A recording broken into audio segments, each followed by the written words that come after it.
This world is not my home, I'm just a passing through. My treasures are laid up somewhere beyond the blue.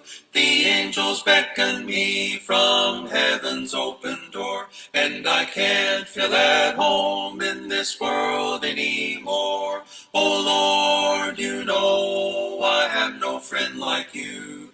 If heaven's not my home, then Lord, what will I do? The angels beckon me from heaven's open door, and I can't feel at home in this world anymore. They're all expecting me, and that's one thing I know. My Savior pardoned me, and now I onward go. I know He'll take me through, though I am weak and poor, and I can't feel at home in this world anymore. Oh Lord, you know I have no friend like you. If heaven's not my home, then Lord, what will I do?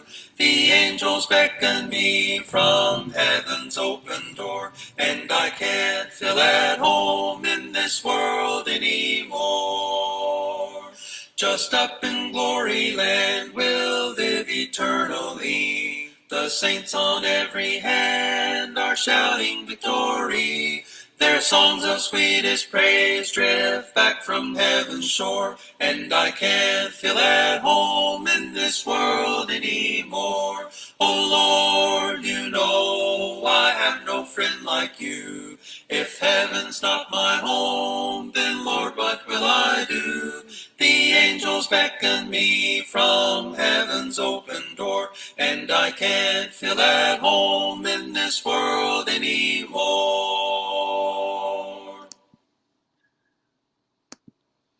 Magandang gabi mga kapatid sa ating mga kaibigan. Nakasama po natin sa ating pag-aaral po sa gabing ito na ibang ngarabi kadatayo amin kakabsat. Maayong gabi kanatong tanan na kaigsuna. Din po sa Karamawailan mayad nga gabi. At sa amin pong wika maya pabengki ako ang kapatid. So tayo po ay magsisimula na po sa ating pag-aaral po sa gabing ito. Kagabi po ay hindi tayo nakapag pangaral dahil nga po sa kalakasan ng ulan, gawa ng bagyong Kinta. Pero ngayon po wala na po yung bagyo, bagamat may pabugso-bugsong mga ulan, pero sa karamihan po ng araw ay wala lang pong naging pag-uulan. So ating pong pag-aaralan po sa gabing ito ay tinatawag natin the seed principle. So ito po isang bagay na naugnay po sa kalikasan ng paglalang po ng Diyos. Halimbawa po dito po sa paglalang po sa Genesis, sa chapter 1, nalalangin po niya yung mga may buhay po, yung mga halaman, Dito po sa unang kapitulo ng Genesis, dito po sa 11 talata. Sinabi ng Diyos, sibulan ang lupa ng halaman na mga tanim na nagkakabinhi at ng punong kahoy na namumunga ayon sa kanyang binhi. Ang bawat isa ayon sa kanyang uri sa ibabaw ng lupa at ito ay nangyari. Ibig sabihin, ng pagpapalago ng mga halaman, ganoon din po yung mga hayop ay ayon sa kanilang uri. So dito po natin binabase ng ating pag-aaral yung tinatawag nating seed principle. Ibig sabihin, kung anong klaseng binhi ang tinanim, ayun din namang uri ng halaman ang tutubo. Yun po ang ating gustong pag-aralan sa Biblia. Alam po niya sa bahagi po ng ating pag-aaral, papasalamat po tayo kay Brother Jun Bautista sapagkat nung nagpunta po kami sa lugar ng Coronadal, hindi ko alam kung 2014 yata o 2015, Palagay ko 2014 po yun. O yung last na yung pagpunta actually. Siya po yung nangaral tungkol sa isang binhi na napakatanda na po. 2,000 taon na binhi. Ito po isang binhi na tinatawag na Judean date palm. At ito po ay isang uri ng punong kahoy na hindi na tumutubo ngayon. In other words, ito po ay extinct. Kahit po sa lugar po ng Judea. Ito po ay napatunayan na tumutubo noon sa lugar po ng Judea dahil mayroon po mga katibayan na makikita sa sinaunang panahon. Halimbawa po yung mga kanilang mga pera, ano po, yung mga coins. Meron pong coins ng mga Romano na taglay po nilang larawan ng tinatawag natin Judean date palm. Ang nangyari po dito, nakatala po sa internet po yan, kung titignan po yung tinatawag na Methuselah date palm. Tinatawag na Methuselah dahil ito ang pinakamatandang tao, ano po. Marahil ito po pinakamatandang buhay ng halaman ngayon, 2,000 taon. Ito po ay, yung pong binhi na yun, nagkaroon po ng pag-uhukay o tinatawag po ng archaeology sa lugar po ng tinatawag na Masada. Ang Masada po ay isang batong bundok na matatagpuan po sa timugan ng Israel, sa southern Israel. Ito po ay ginawang kuta. Dahil napakaganda pong gawing kuta, mahirap puntahan. At ito ay mataas. So kung kinasa taas, makikita mo yung mga papalapit pa lamang. So madaling madepensahan po yung lugar na yun. Sa paghukay po nila sa lugar na ito, ay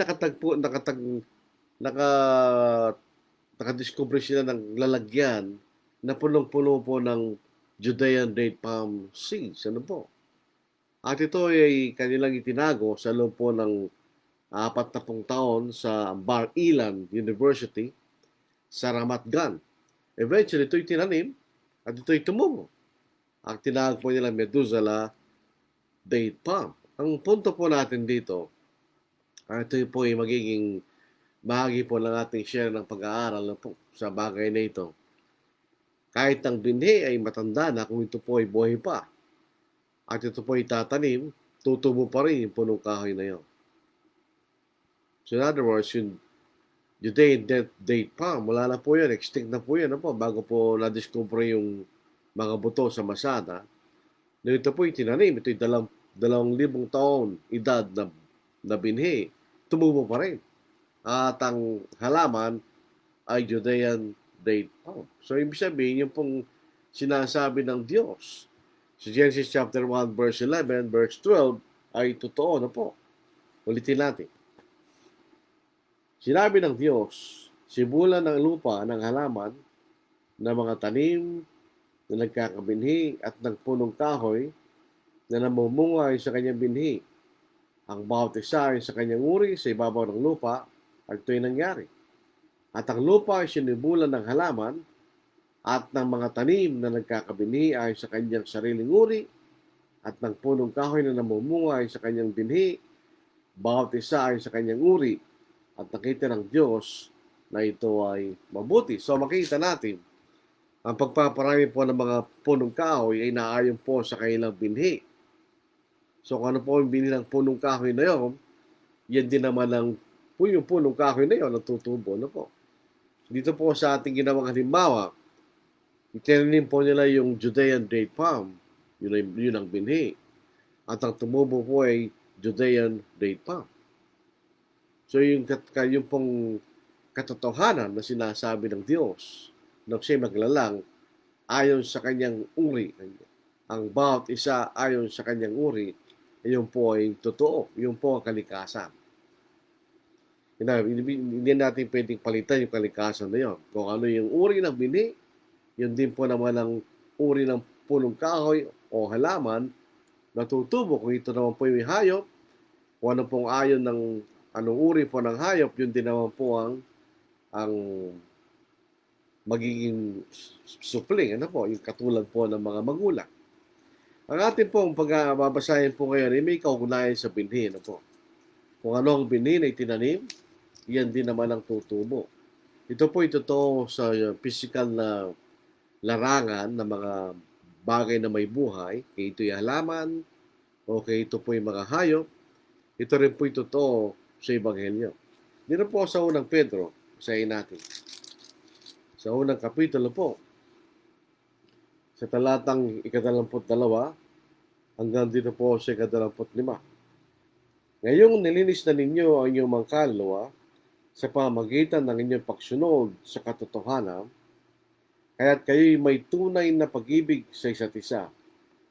Mag-ibigan kayo sa isa't isa ng buong alab mula sa dalisay na puso.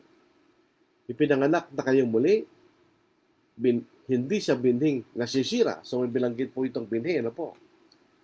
Kundi nang walang kasiraan sa pamagitan ng buhay at nananatiling salita ng Diyos. Sapagkat ang lahat ng laman ay gaya ng damo at ang lahat ng kalulatian nito ay gaya ng bulaklak ng damo. Ang damo'y natutuyo at ang bulaklak ay nilalanta, subalit ang salita ng Panginoon ay nananatili magpakailanman. Ang salitang ito ay ang magandang balita na ipinangaral sa inyo. Dito po sa binasa natin dito, meron pong isang binhi na itinanim. Ano po? Nung bago po tayo naging Kristiyano at itong kaligtasan po natin ay nung tayo po sumunod sa katotohanan dito po sa talatang 22. Ngayong nilinis na ninyo ang inyong mga kaluluwa sa pamagitan ng inyong pagsunod sa katotohanan kanya. Ang unang banggit po ni Apostol Pedro, kung paano tayo naligtas at nilinis po natin ang ating mga puso ay sa pamagitan ng pagsunod sa katotohanan. So sumunod po tayo sa katotohanan. At sinasabi nito sa verse sa ating 23, ipinanganak na kayong muli. Hindi ng binhing nasisira, kundi na walang kasiraan sa pamagitan ng buhay at nananatiling salita ng Diyos. Yung po salitang ipinanganak, salitang wikang Grego, at yung salitang yung pong pagpupunla ng binhi, pareho lang pong salita. Dito po sa talatang 23, hindi po ito tumutukoy sa mismong pagkapanganak, kundi yung pagpupunla ng binhi. Yun po sa English ay begettal, ano po? Yun po ang bahagi ng ama. So pinupunla niya ang kanyang binhi sa sinapupunan ng kanyang asawa, ano po? So yung binhi na ay naipunla sa mga sinulatan po ni Pedro ay ang binhing hindi walang kasiraan sa pamagitan ng buhay at nananatiling salita ng Diyos.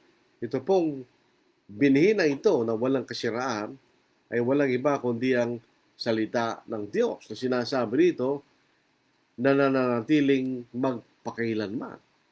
Dito po sa New King James, having been born again, not of corruptible seed, but incorruptible, through the word of God which lives and abides forever. So po ito yung nanatili magpakailanman. So ito po, salita ng Diyos, hindi po ito nawawala. Hindi ito po dito yung nananatili magpakailanman. Ano po binabagit ni Apostol Pedro na salita ng Diyos na buhay at nananatiling magpakailanman? Ito yung walang iba kundi ang Ebanghelyo. Dito po sa talatang 25 kanya, ang salitang ito, ano yun? Ano yung salita at katotohanan na ipinangaral ay yung binig na ipunla? Ano po yun? Sinasabi rito, ang salitang ito ay ang magandang balita na ipinangaral sa inyo. So ito pong bahagi ito na isunod po ni Apostle Peter, sinasabi sa atin na yung binhi na may naipunla sa mga taong ito na sumunod sa katotohanan na walang iba kundi ang Ebanghelyo ng ating Panginoon, yung binhi na naipunla at sinampalatayanan at sinunod ay ang mabuting balita, ang magandang balita, the good news, the gospel of our Lord Jesus Christ. Ang katanungan po na pwede nating tanungin, sino sinulatan ni Pedro? Sino sinulatan ni Pedro na sininaligtas sa pamagitan ng pagsunod sa katotohanan na sinasabi ng binhing hindi nasisira na ito ang salita ng Diyos na nanatili magpangalaman na ito walang iba kundi ebanghelyo ng ating Panginoon. Sino sinulatan ni Pedro? Ito yung mga Kristiyano. Dito po sa ulang Pedro, ika-4 na kapitulo sa ika-16 na talata, yet if anyone suffers as a Christian, let him not be ashamed, but let him glorify God in this matter. Dito po sa Tagalog, yung po salitang matter ay pangalan. Ganyan, basahin po natin. Sa ulang Pedro, ika-4 na kapitulo, dito po sa ika-16 na talata. Ngunit kung isang tao ay nagdurusa bilang Kristiyano, huwag niyang ikahiya ito, kundi lalatin niya ang Diyos sa pangalang ito. So, ang mga sinulatan po ni Apostle Peter ay mga Kristiyano.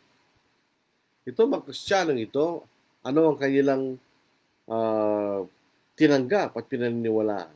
Itong katotohanan. Ito yung binhi na hindi nasisira. Ito ang salita ng Diyos na buhay at nananatili magpakailanman. At ito ang ebanghelyo ng ating Panginoon. So makikita natin katotohanan dito mga kapatid, kapag ka ipinapangaral ang ebanghelyo na siyang binhi ng kaharian doon po sa Lucas, ika-8 kapitulo sa ika-11 talata, ang nagiging bunga ay isang Kristiyano. So pag ipinangaral po natin ang ebanghelyo, ang tunay at dalisay na ebanghelyo, ang katotohanan, ang binhi na sa walang iba kundi salita ng Diyos na buhay at nananatili magpakailanman, na siyang magandang balita o ebanghelyo ng ating Panginoon. Huwag yun po yung ating ipinangaral at yun ay sinunod ng isang taong inaralan po natin sapagkat sa sumampalataya, ang magiging bunga po noon ay isang Kristiyano. So, wala lang ibang magiging bunga kundi Kristiyano. Pag ipinangaral po natin ang binhi sa kanyang kadalisayan, wala tayong inihalo, wala tayong inaalis, wala tayong binabawasan, ang magiging bunga po noon ay isang Kristiyano. So, nangyayari po ngayon mga kapatid, kaya nagkakaroon po ng iba-ibang klaseng sakay ng paniniwala. Hindi po ang banal na kasulatan ang may problema, kundi ang mga tao. Tingnan lang po ninyo, pagka tayo po ay pumunta sa mga taniman at may iba-iba klaseng tanim doon, ang ibig sabihin, iba't iba klaseng binhiyo. Kaya iba-iba klaseng tanim ang nakikita natin. Maaaring sa isang paligid ay mayroong itinanim na talong, yung mayari, tapos may tinanim na okra, at tinanim na milon, pakwan. Kaya iba-iba po yung mga punong kahoy na kasi iba-iba yung binhi. So, sa pagkasalukuyan po nating karang-karang po lang sa libutan, meron po isang pagtatala at sinasabing 40,000 iba't ibang sakay ng pananampalataya ang umiiral sa panahon natin ngayon, na ito'y naniniwala sa Biblia. 40,000 different denominations. Bakit nagkagano? Bakit nagkaiba-iba po ang mga grupo samantalang sinasabing isa lang po ang pinaniniwalaan? Ang katotohanan po noon ay hindi totoo yun. For instance, ito po ay pag-aaral lang. Ano po? Ibig sabihin, nag-illustrate lang po ito ng halimbawa na totoo naman at wala naman pong halong pandaraya. Yung pong ako po ay sa loob ng 19 na taon kasi ako po ay naging Roman Catholic. Paano ako naging Katoliko? Naalala ko po na ako ay hindi pa nag-aaral, tinuturuan po kami ng katekismo ng kapitbahay namin. So makatwid, naniniwala rin naman po sila sa Biblia. So pagka itinuro ang Biblia, dinagdagan po natin ng katekismo ng Roman Catholic Church. Ang magiging bunga pong kaisipan noon, pananampalataya, ay isang pananampalatayang Katoliko. So, hindi lamang po Biblia kailang pinaniniwalaan. Kahit tanungin po niyo sila. Meron pang ibang mga sulat na kailang pinaniniwalaan. Yung kailang tinatawag na katekismo, ano po? The Catechism of the Catholic Church. Tinuturo po nila yun. At ang magiging bunga ay isang Katoliko. Tayo po ay lumaan sa ibang alimbawa. Pagkalaman po, itinuro po yung tinatawag na the United Methodist Handbook. At tinuro rin po ang Biblia. Ang magiging bunga po noon ay isang Methodist. Hindi naman basta-basta naging Methodista. Meron silang itinuturo para yung pananampalataya na paniniwalaan ng isang tao ay pananampalatayang Methodista.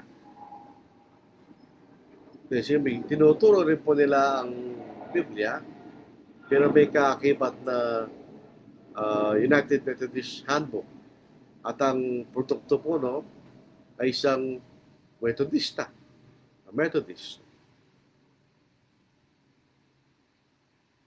O kaya naman, pagka po itinuro yung Biblia, kasama po yung Book of Mormon, ang magiging bunga po ay isang Mormon. Kaya po nagiging ganun ang pananampalataya po nila dahil nga itinuturo po nila yung aklat ng mga Mormon, Book of Mormon, ganyan. Kaya nagiging sila'y Mormon. So hindi po binhi ng salita ng Diyos lamang po yun. Ito po isang may dinaragdag sa Biblia. Actually, sa mga binanggit nating mga pananampalataya, hindi nila lubos ang pinaniniwalaan ng Biblia. Meron pa silang ibang lubos ang pinaniniwalaan na kaya naging bunga kanilang pananampalataya.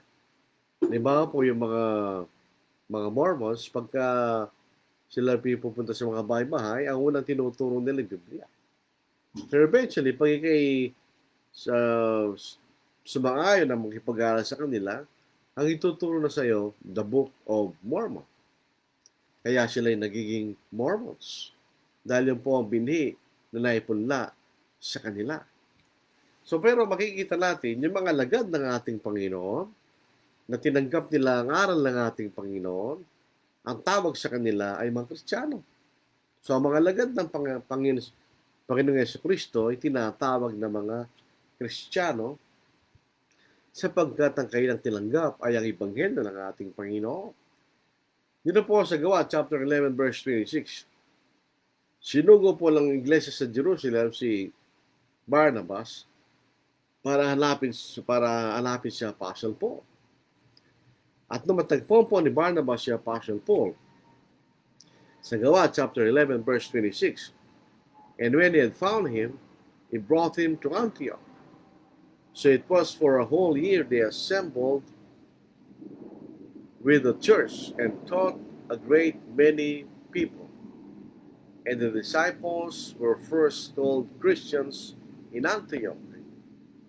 So ito mga lagad ng ating Panginoon, tumanggap sa Ebanghelyo, ang binhi na walang kasiraan ang salita ng Diyos na nabubuhay magpakailanman at namamalagi ay mga Kristiyano. So ito yung alagad, the disciple. Pag sinabing alagad, tagasunod.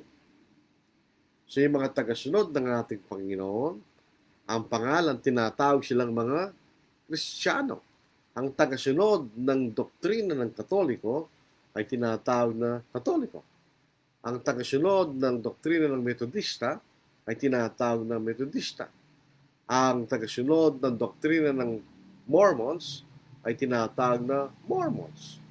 So kung anong bininang pananampalataya ang tinanggap, ikay magiging ganoon.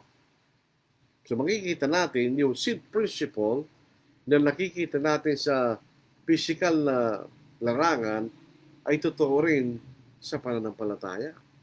So ang alagad ng ating Panginoon, ay sumusunod, ang alagad ng ating Panginoon, may sumusunod sa aral ng Panginoon, sa Ebanghelyo ng ating Panginoon, sa po isang Kristiyano. Well, yun lang po ating makikita. Pagka ipinangaral po nating Ebanghelyo, at Ebanghelyo lang ang ating ipinangaral, hindi magiging Katoliko yun, hindi magiging Mormon, Methodist, Lutheran, kundi siya magiging isang Kristiyano. So po makikita natin sapagkat sumunod tayo sa aral ni Kristo. At kung hindi po tayo susunod sa aral ng ating Panginoon, ay wala rin tayong magiging kaligtasan. Hindi tayo magiging tunay na alagad ng ating Panginoon. Dito po sa pangalang Juan, ano po? Dito sa ikasyam na talata, ang sino mang lumalampas at hindi nananatili sa aral ni Kristo ay hindi kinoroon ng Diyos. Ang nananatili sa aral ay kinoroon ng Ama at gayon din ng anak kanya. 2 John 9. So pag mananatili tayo sa aral ng Panginoon, nasa atin ang Ama at gayon din nasa atin ang Ama, gayon din ng anak. Pero kung tayo po'y lumalampas at di nananatili sa aral ni Kristo, ay hindi tayo kinoroon ng Diyos. Dito po sa Mateo chapter 28, 19 to verse 20, ang mga alagad po ng ating Panginoon ay tinuturuan po ng aral ng ating Panginoon at sila'y sumusunod doon. Basahin po natin.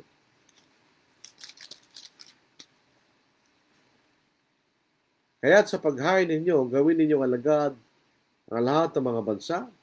Bautismuhan niyo sila sa pangalan ng Ama at ng Anak at ng Espiritu Santo at turuan silang sundin ng lahat ng mga bagay na iniutos ko sa inyo.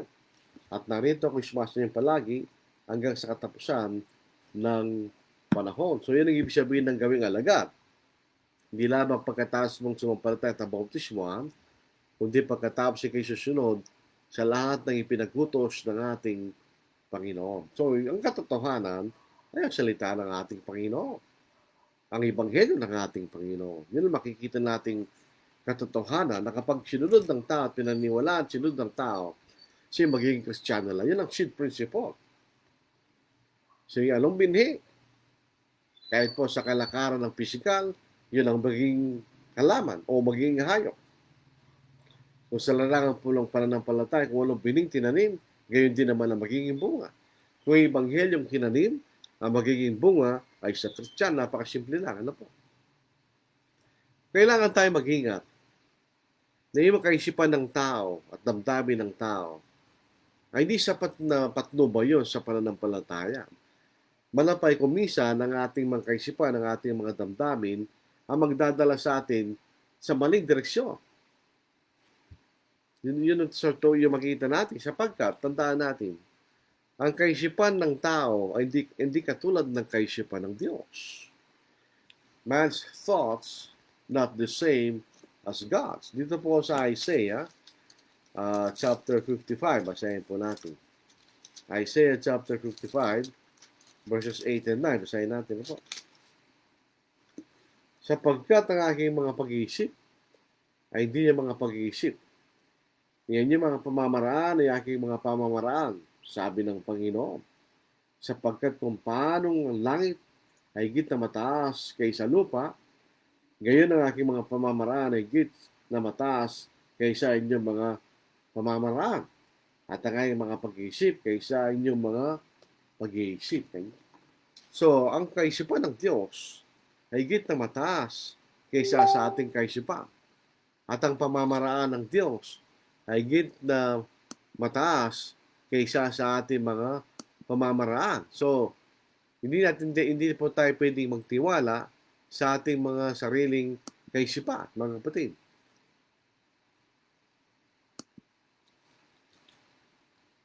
Ganun din po mga kapatid. Ang ating kaisipan kumisan, para bagang ito ay mabuti. Pero ang dulo noon ay daan ng kamatayan. Yun po sa kayukan at ito po binanggit na 2 beses, 2 pagkakataon.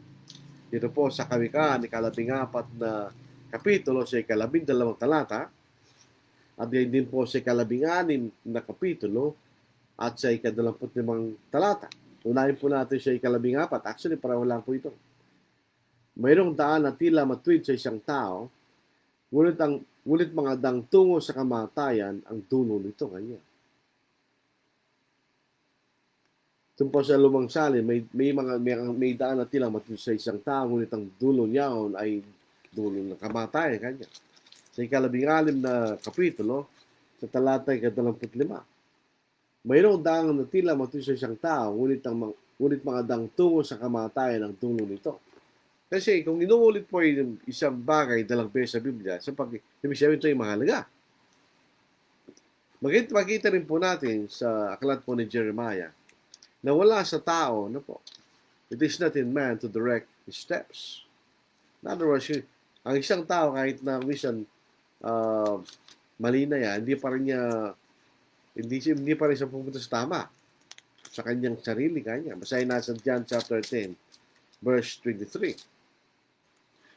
Alam ko, Panginoon, ang lakad ng tao ay wala sa kanyang sarili.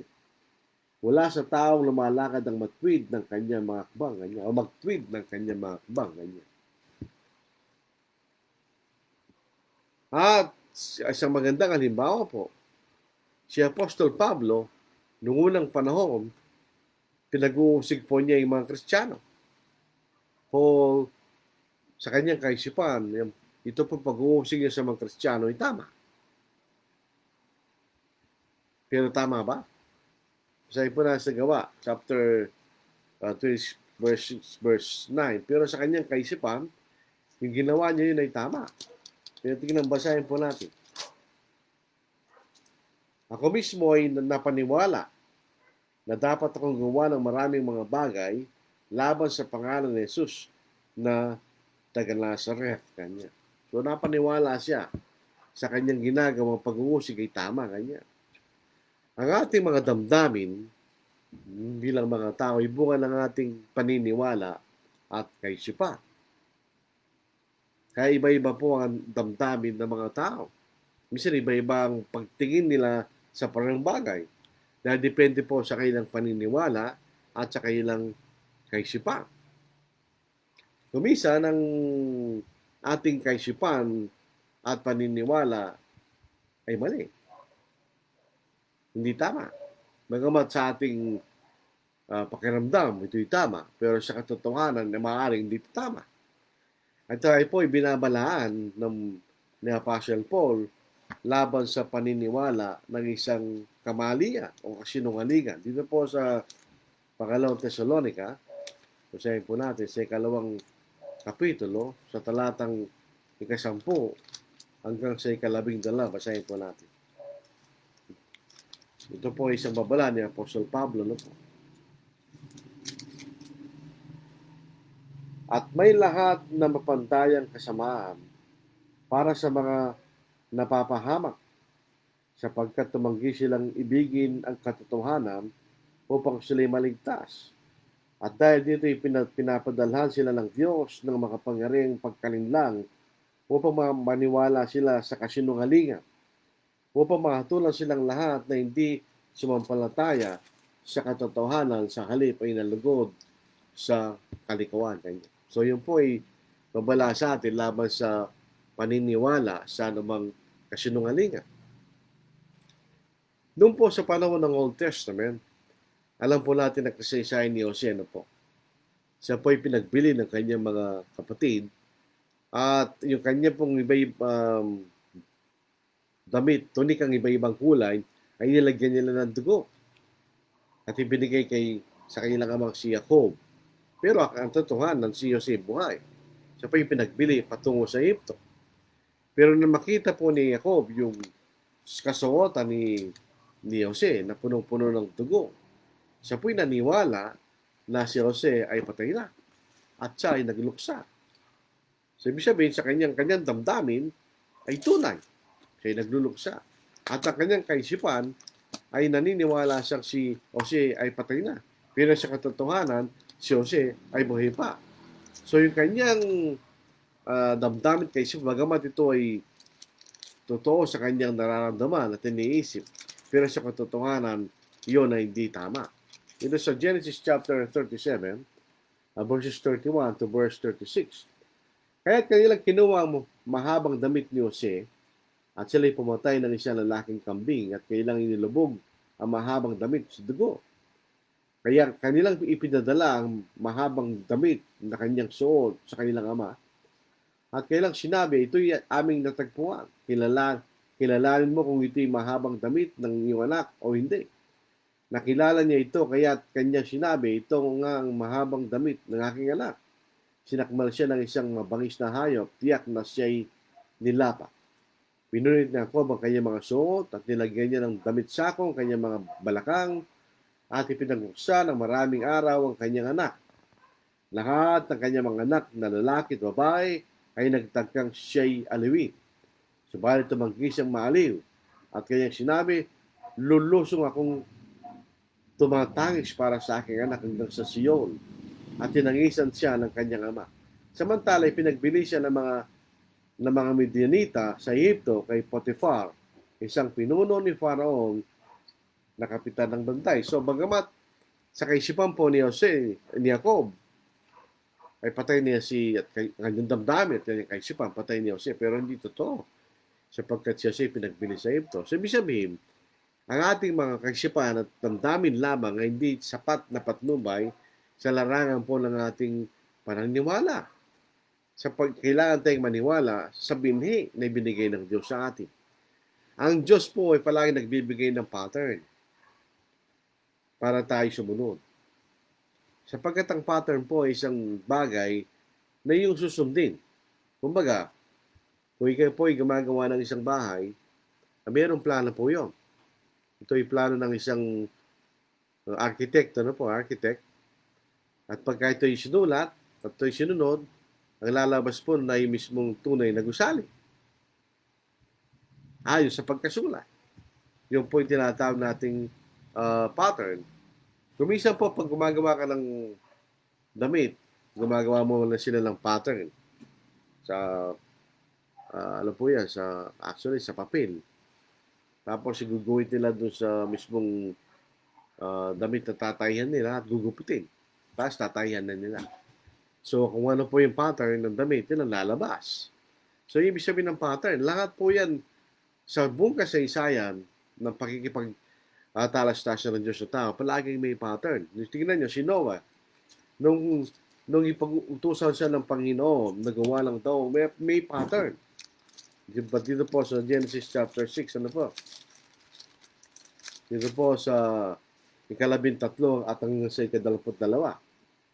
Sinabi ng Diyos kay Noe, ipinasya ko lang wakasan ng lahat ng laman sapagkat ang lupa ay napuno ng karahasan nila. Ngayon, sila aking lilipunin kasama ng lupa. Gawa ka ng isang daong na yari sa kahoy ng gopher, gawa ka ng mga silid sa daong at pahiram mo ito ng alkitran sa loob at sa labas.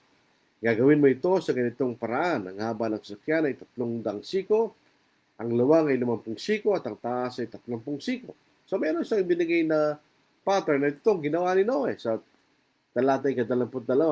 Gayon ang ginawa ni Noe, ginawa niya ayon sa lahat ng inutos sa kanya ng Diyos. At siya po ay sinasabi sa Hebrew chapter 11 verse 7, sa pananampalataya, siya po ay gumawa ng daong siya kaniligtas ng kanyang sarbahayan. So pananampalataya, siya ay sumunod sa anyo o pattern na binigay sa kanya ng Diyos. Gayon din po si Moises. Siya po'y binigyan ng pattern ng Diyos para gawin po niya yung tabernakulo. At ito ang kanyang ginawa. Dito po sa Exodus chapter 25. Nabunting na po tayo sa talatang 4. Exodus chapter 25. Dito po sa verse 40. Ano po? Basahin natin. At tiyakin mong gawin ang mga iyon ayon sa anyong uwaran na mga iyon ay pinakita sa iyo sa bundok. So may anyong uwaran, may pattern na pinakita sa kanyang Diyos.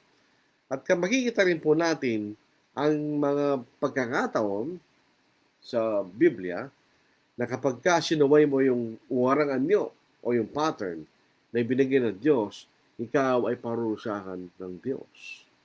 Yung pinakaunang makita nating lumabag doon sa kaisa na yon ay si Cain. Dito po sa Genesis 4 na kapitulo, unang ngay 8. Nakilalang lalaki si Eva na kanyang asawa at siya'y naglihi at ipinanak si Cain. At sinabi, nagkaanak ako ng lalaki sa tulong ng Panginoon. Kasunod nito, ipinanganak niya ang kanyang kapatid na si Abel. Si Abel ay tagapag-alaga ng mga tupa at si Cain ay nagbubungkal ng lupa. Tandaan po natin dito, hindi kumakain ng hayop ang mga tao, kundi yung halaman lamang. At si Cain magbubungkal ng lupa.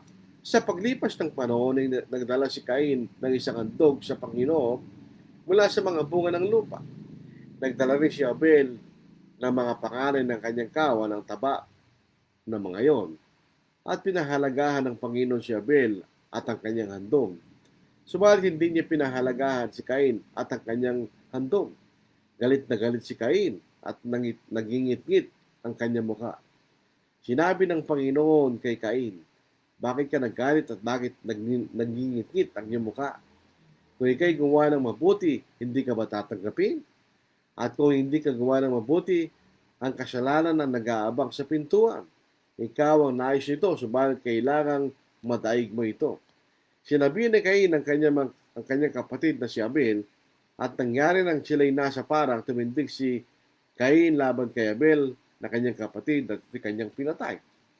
Doon po sa ika-11 kapitulo uli ng Hebreos, ika-4 na talata, sinabi si Cain ay nag-ahin ayon sa pananampalataya, si Abel ay nag-ahin ayon sa pananampalataya. Ibig sabihin, ayon sa pinakilalang Diyos. At si Cain ay hindi. Kaya yung ahin po ni Abel ang tinanggap ng Diyos at hindi ang hangin ni Cain. Sinadab at si Abihu, Nadab and Abihu, sabi ng mga ibang kapatid, sila po ay nag-ahin ng isang apoy hindi pinagutos ng Diyos. Sa Leviticus chapter 10, verses 1 and 2, sila ay pinatay ng Diyos. Ang apoy na dapat nilang gamitin ay yung apoy na nandun sa altar ng Panginoon at palagi nasusunog. Pero sila hindi kumuha doon at sila ay pinatay ng Diyos. Maaring apoy pa rin kamo at maliit na bagay lang, pero hindi sa Diyos. Mahalaga sa Diyos na tayo sumunod ayon siya pinakita sa atin at pinagutos sa atin ng Diyos. At ang tao kailanman ay pinagbabawal ng Diyos na palitan ang pattern ng Diyos sa lamang paraan. Dito po sa Deuteronomy, sa Old Testament, so magbalik po kahit po sa lumang tipan, ganun ang prinsipyo ng Diyos. Kahit sa bagong tipan, gayon pa rin ang prinsipyo ng Diyos. Basahin po natin sa Deuteronomy chapter 4 verse 2. Ito po ang ating mababasa. Huwag niyong dalagdagan ni babawasan ng salita na aking iniutos sa inyo upang inyong matupad ang mga utos ng Panginoon ng Diyos na aking iniutos sa inyo. Huwag niyong daragdagan, ganyan. Sabi dito sa atin, huwag niyong daragdagan ni babawasan ang salita na aking iniutos sa inyo. Bundag po tayo sa 12 kapitulo sa talatang 32. Deuteronomy chapter 12, dito po sa verse 32. Ano po? Ito po ang ating mababasa. Anumang bagay na ipinag-uutos ko sa iyo ay siya mong gagawin. Huwag mong daragdagan ni babawasan. Kahit po sa bagong tipan. Dito po sa 1 Korinto, ika-4 na kapitulo, sa ika-6 na talata, ito po ang ating mababasa. Ano po? Mga kapatid, ang mga bagay na ito ay ginamit kong halimbawa sa aking sarili at kay Apollos para sa inyo, upang sa pamagitan namin ay matuto kayo na huwag lumampas sa mga bagay na nakasulat, upang sino man sa inyo ay huwag magmataas laban sa iba. Huwag lumampas sa mga bagay na nakasulat. Sa pangalawang ika-9 na kapitulo, nakikita po natin, 2 John 9, yung binasa po natin kanina, ulitin nating basahin. Ang sino mang lumalampas at hindi nananatili sa aral ng Kristo ay hindi kinoroon ng Diyos. Ang nananatili sa aral ay kinoroon ng Ama, gayon din ng anak. So, pinagbabawalan po tayo ng Diyos na palitan ang pattern na binigay sa atin. Alam po nyo, ito po yung ating tutunghayan sa dati na panahon, ano po, na may dumating na panahon na ang iglesia ng ating Panginoon, may iba ay tumalikod sa pananampalataya. Dito po ang totoo niyan, isa lamang po iglesia itinatag ng ating Panginoon. Yun na po inaayon sa binhi, ayon sa Ebanghelyo. Pag ito ay pinangaral at may mga taong sumampalataya, ang magiging bunga ay iglesia ng ating Panginoon, sapagkat yung bini ay ang salita ng ating Panginoon. Nagkaroon po ng pagtalikod sa tunay na pananampalataya. Ito po sa unang Timoteo, ito po ay sa kasaysayan po. Ito sa unang Timoteo, ka-4 na kapitulo, unang kay 3 talata. Ngayon ay maliwanag na sinasabi ng Espiritu na sa mga huling panahon ang iba'y tatalikod sa pananampalataya sa pamagitan ng pakikinig sa mga mandarayang espiritu at sa mga aral ng mga demonyo, at sa pamamagitan ng pagkukunwari ng mga nagsasalita ng mga kasinungalingan, na mga budi ay tinatakan na nagbabagang bakal. Kaya nang pinagbabawal ng pag-aasawa, pinag-utos sa lumayo sa mga pagkain nilang ng Diyos upang tanggapin na may pagpapasalamat ng mga nananampalataya at nakakaalam ng katotohanan. Pagkaroon po ng 6 na siglo, noong 606 AD, lumabas po yung Roman, noong una, Catholic Church. Ano po? Lumabas po yung Catholic Church ng bigkasin po ni Pope Boniface III, na siya po ang Universal Bishop o yung Pope. Siya yung kauna-unahang Pope. Ano po? Hindi po yung si Peter. Si Peter hindi po si Pope.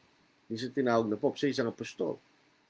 Si Pope Boniface III ang unang tinawag na Pope noong 606 AD. Noong 1054 AD, nagkaroon po ng panghihiwalay sa loob ng Catholic Church. Ito po nagsimula tawagin silang Roman Catholic Church sapagkat ang kailang wikang binibigkas ay yung salita ng Rome, ang Latin. Ang makikita natin, yung Greek, yung umiwalay sa kanila, yung Greek Orthodox Church noong 1054 AD. Sapagkat sila yung mga Grego, at naunawaan nilang wikang Grego, sila po ay, pagka sila po ay nagbabautismo, ito'y lubog. At wala silang panugtog na ginagamit sa pagsamba. At ang wikang ginagamit nila ay wikang Grego. Pagkaroon po ng maraming panahon, nung pong specifically no 1520 AD, pagkatapos ng tinatawag nating Renaissance, na yun po yung pagdidiscover ng mga dating kaalaman at pagdidiscover ng mga bagong kaalaman, nagkaroon po ng kaisipan. Yung ibang mga nandun sa Iglesyang Katoliko. Halimbawa, si Martin Luther, siya pumunta sa Rome, nakita niya yung mga abuses na ginagawa doon sa Rome.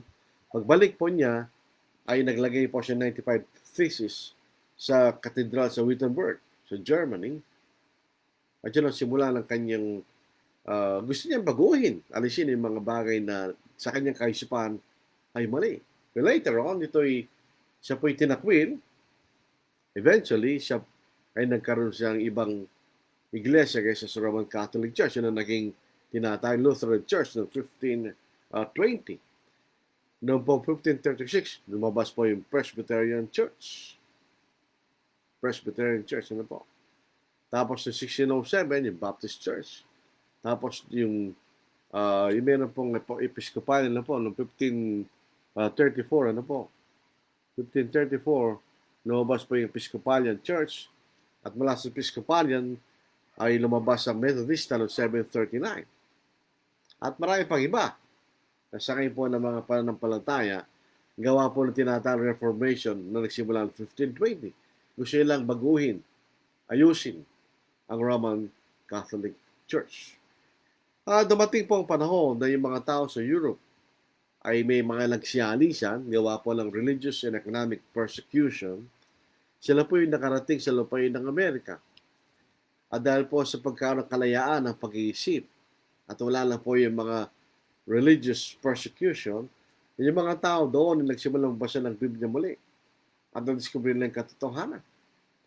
Yan po ay dalawa pong pangunahing pangkap. Ano po, si Barton W. Stone at saka si Alexander Campbell. Nakita nila yung katotohanan, sila yung umalis sa kanyang mga denominasyon at ibinalik po nila ang tamang pananampalataya. So sila nagbalik sa tunay na iglesia. Pero ang pagkakamali ng kasaysayan po ay naulit. May mga kapatid na hindi naging nagkasya sa pattern ng Diyos at gumamit sila ng panugtog at Gumawa sila ng isang organisasyon ng tao na labag sa kalooban ng Diyos. Noong 1906, nagkaroon ng paghihiwalay, yung tinatawag natin Christian Church na may panugtong ay umiwalay sa tunay na iglesia. At noong 1968, yung mas liberal na bahagi ng Christian Church ay naging Disciples of Christ at ito ay naging isang denomination, 1968. At ang kasaysayan parang na hindi natatapos ng mga kapatid na lumabas sa tunay na iglesia. Ito po yung tinatawag nating institutional brethren. Sila po yung gumawa ng mga galing po sa pera ng iglesia, ng mga institusyon na gumagawa ng gawain ng iglesia. So yun po ang kasaysayan ng iglesia ng Panginoon. Pero sa buong panahon, ito po yung nagpapatuloy. Hindi ito nawala. Bakit? Because of the principle. Pag ipinapangaral po ang binin ng Ebanghelyo, ay hindi mamamatay iglesia ng ating Panginoon. Tingnan po niyo ito. Ito po yung eksaktong impormasyon doon po sa kay Martin Luther. Sabi nito, doon po sa Wittenberg Castle Church, doon po niya nilagay. Ano po? Ayon po sa pangkaraniwang pinaniniwalaan, ito po yung nangyari October 31, 1517. Luther defiantly nailed a copy of his 95 Theses to the door of the Wittenberg Castle Church. At doon nagsimula po ang kaguluhan hinggil kay Martin Luther. Ayun po yung salitang Protestant. Saan ang galing yun? Ito po makita natin. Nakita ko po sa internet sa www.thoughtco.com/origin -of-the-word-Protestant-1222178. Ito po ang babasahin mo, yung exact po. In 1526, a meeting of the Reichstag, in practice a form of German imperial parliament, issued the recess of 27 August, stating that each individual government within the empire, the Holy Roman Empire, ano po, yun po ang tawag dun sa lahat ng mga principalities na bumubuo sa German Confederation, within the empire could decide which religion they wish to follow. It would have been a triumph of religious freedom had it lasted. However, a new Reichstag, hindi ko alam kung anong pronunciation, German word po yun, mahaling Reichstag, which meant in 1529, was not so amenable to the Lutherans, and the emperor canceled the recess. In response, the followers of the new church issued the protest, which protested against the cancellation on April 19th. So yun po ang pinanggalingan sa salitang protest. Ngayon, sabi nga po natin kanina, hindi natin pwedeng balian yung pattern. We cannot add nor subtract. Doon po sa Revelation chapter 22, 18 to 19, "For I testify to everyone who hears the words of the prophecy of this book, if anyone adds to these things, God will add to him the plagues that are written in this book. And if anyone takes away from the words of the book of this prophecy, God shall take away his part from the book of life, from the holy city, and from the things which are written in this book." Sabi yung binasa natin kanina sa 1 Corinthians 4:6, hindi tayo pwede lumampas sa mga bagay na nakasulat. Hindi tayo pwede mangalan ibang ebanghelyo kaysa na ipangaral na. "But even if we or an angel from heaven preach any other gospel to you than what we have preached to you, let him be accursed." So, yung ebanghelyo lamang po ang magandang balita ng ating Panginoon. At ang lahat ng utos lamang ng Panginoon ang pwede nating sundin.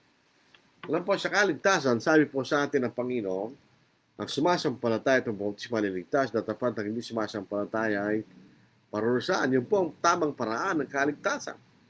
Sa Gawa chapter 2 verse 38, ito'y pinanganak po sa Pedro kasama ng 11 sa araw ng Pentecostes. Then Peter said to them, "Repent and let every one of you be baptized in the name of Jesus Christ for the remission of sins, and you shall receive the gift of the Holy Spirit." Sa Galatians chapter 3, 26 to verse 27, for you are all sons of God through faith in Christ Jesus. For as many of you as were baptized into Christ have put on Christ.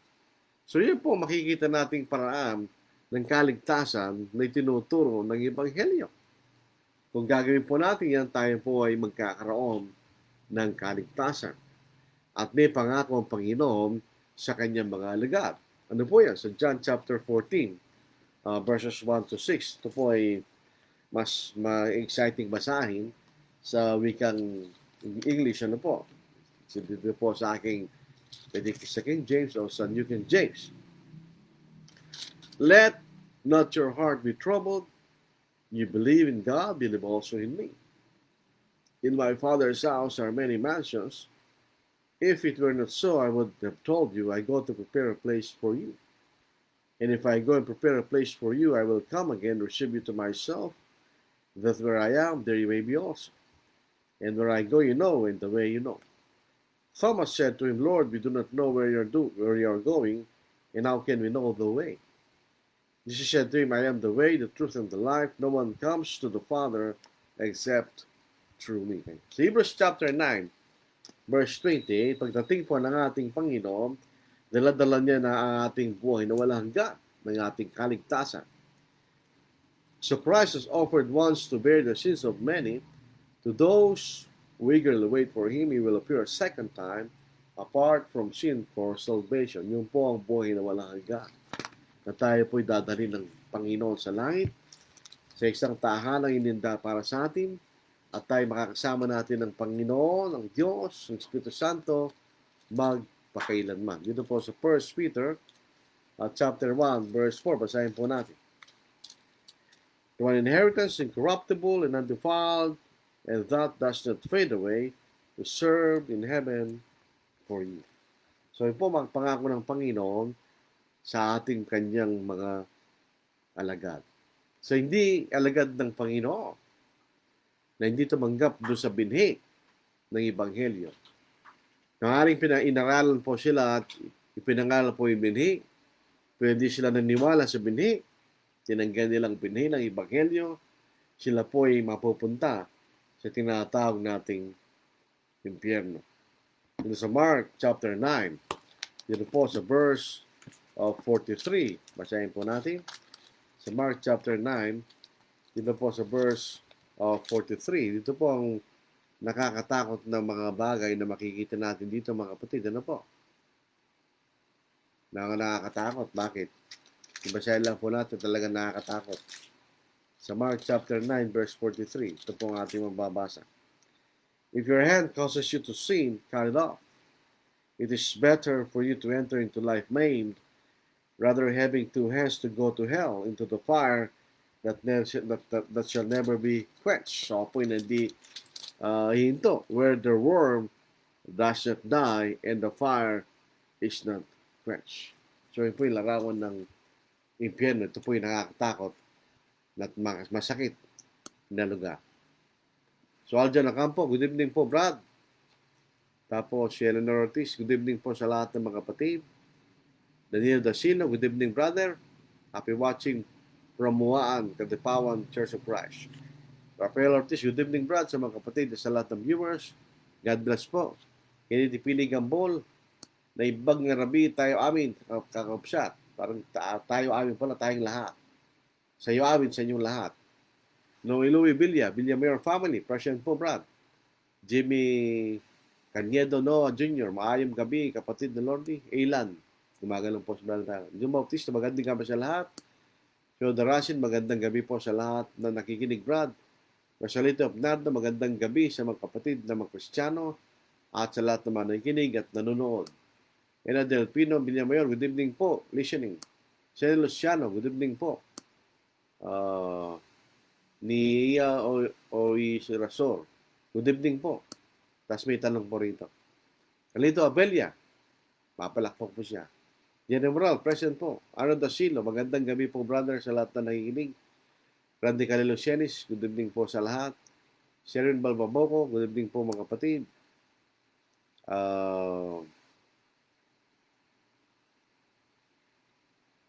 Meron pong tanong. May mga kaisipan ng binhi, bagamat ito isang tawag, ngunit magkakaiba ang variety kaysa nga merong matitigas, malalambot, mahaba at maiksing butil, ngunit parehong patay. Ngayon rin daw po sa tinatawag na Church of Christ, merong head covering, one cup, liberal, conservative, covenant, MDR, diba, marami pang iba. Hindi po totoo yun. Wala naman pong ganyang mababasa sa Biblia. In other words, katulad po ng mga maling pananampalataya, ito po ay naaluhan ng ibang binhi, kaliban pa doon sa tamang binhi. Tingnan po ninyo, may mas tinatawag na yung head covering, ano po, ito po ay maling pagkaunawa sa 1 Corinthians 11. Ito po ay pinipilit ng iba at nagkakaroon po ng problema. Yung one cup, ganun din, isang kupita, ito yung maling pagkaunawa doon sa salitang cup. Ang cup ay metonymy. Hindi tumutukoy doon sa lalagyan, kundi sa lama. Pagkatapos, etc. etc. Yun po mga pagka meron pong maling pananampalataya sa mga kapatid, isabihin yung binhi na itinanim, hindi po ito puro binhi. Katulad din po ito ng mga binhi ng denominasyon. Bagamat sabihin natin may konting kamalian, pero mayroong mali pa rin po yung mga kapatid. Ay hindi talaga binhi po yan. Si Brother Randy Kalilong Sienes, ano po? Talong kapatid, Acts 20, 29:30, at nang wala na ang mga apostol, mga Kristiyano din ba naging ang mga nagtayo ng Roman Catholic Church at binago ng paraan ng pagsamba. Opo, nung namatay po yung mga apostol, dumating na po doon yung mga maling pananampalataya. Dumating na po yung mga maling pananampalataya. Umalis na sila sa tamang aral. Doon nga po yung sinasabi ni kapatid na Pablo sa 1 Timothy chapter 4, no po? Makikita natin yun. In perspective, one can be confronted with this statement. One can be saved without being a member of the church. I heard it during tracts distribution many times. Hindi po totoo yun. Hindi tayo pwedeng maligtas na hindi kaalam ng Iglesia ng Panginoon kasi lahat po ng mga iniligtas ng Panginoon ay naidagdag sa kanyang Iglesia. At tayo po inutusan ng Panginoon na maging kaalib siya sa local church na tapat sa ating Panginoon, local Church of Christ. So hindi po pwede yung mga kapatid sa ganong klaseng kasi pa na sinasabi ng iba. Lalo po tayo mga talong, comments. So, tayo po ay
pahabol.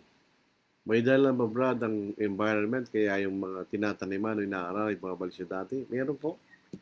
Kung kayo nakapaligid sa mga tao may maling pananampalataya at kayo na-impluensya, ano kayo babalik sa dati? Minsan, ganun din po. Kaya, yung iba, hindi talaga sila sumampalataya. Kaya babalikin sila sa pinanggalingan nila. O kaya, yung iba naman ang kaya tunay na layo na nagpabautismo sila. Halimbawa, may mga nanliligaw doon sa gusto ligawan doon sa kongregasyon, nagpabautismo, nung hindi na natuloy, numalis na rin. So, depende po yan sa tao talaga. Kung yung pong environment, meron din pong kaugnayan po yan. Pero nasa tao po yan, mga kapatid. Wala na po tayong tanong at comments. Balikan po natin isang ano rito. Para mapasize po natin. Yung tanong po ni Brother Nardo, ano po? Maganda pong magandang meron daw iba-ibang variety ng binhi. Yung pong variety ng palay, ginawa lang tao yun. In other words, may isang original na palay talaga na ginawa lang Diyos. So yung malambot na palay, yung matigas na palay, yung mahabang butil, yung magsing butil, gawa ng tao yon. So, hindi po yun ginawa lang Diyos. You know, yung tao po, magaling bagamat ang Diyos pong gawa ng palay, pero kung minsan nag-aaral sila kung paano gawa ng iba. Variety ng palay. So, yung variety, gawa niya lang tao. So, pagka nakita rin po natin yan sa iba-ibang klaseng tinatawag na Church of Christ, ginawa rin ng tao yung variety yun. Hindi po yung mababasa natin sa Biblia yun. Yun po yung sagot na, mga kapatid. So, yung palay, ginawa lang Diyos yun. Yung original na palay. So, yung tao minsan, siya gumawa ng variety. Katulad din po rin ng mga aso yan. Na iba-iba klase mga aso. Minsan, gumawa niya mga tao na lang. Ano po? Dahil pwede namang gawin niya sa mga pag-aasawaan nila ibang klase ng mga aso. May lalabas na ibang uri ng aso. Gano'n. Pero yung aso, gumawa niyan, ay ang Diyos. Kung ano itsura ng original aso na yon, hindi natin alam. Kung ano po yung original na palay, ganun din. So, dito sa Biblia, isang klaseng binhi lang. So, wala siyang tinatawag na variety. Kaya pag ito po yung ating itinanim, ang lalabas talaga dito ay isang uri lang ng pananampalataya. Hindi pwede yung maganda po niya, magandang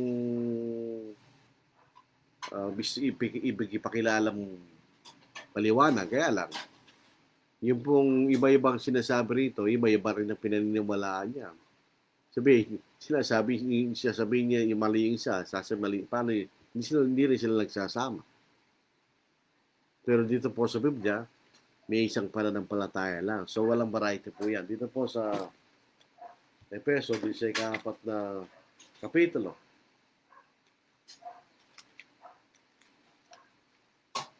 Ito po ating mababasa na po. Ito sa ika-5 talata. Sabi po binabasa, one faith, one Lord, one faith, one baptism. So sinabi, one faith. So one seed. Ano po? So wala naman po sinabing pagkakaiba yon, yung pananampalataya na yun. So pag yung pa rin ang ating itinanim, ayun pa rin ang tunay na pananampalataya pa rin ang kalalabasan po ng bagay na yan. Wala na po tayong tanong. So, dito natin tinatapos po ng ating pag-aaral po sa gabing ito. Ano po? Sana wag na magkaroon ng bagyo pa at mga tagulang kasi meron po mga lugar na siguradong nasasalanta niya, mababa lugar. Gawa po ng napakaraming ah, tubig. Minsan, sobrang lakas po ng ulan. Yung ulan na dapat bumagsak sa isang buwan, minsan bumagsak lang sa isang oras o isang araw. Kaya talagang lubog po ang lalabas niyan, paglubog. Sa mga babang lugar, kawawa sila talaga pagka malakas po yung ulan. Para may bagyo na naman.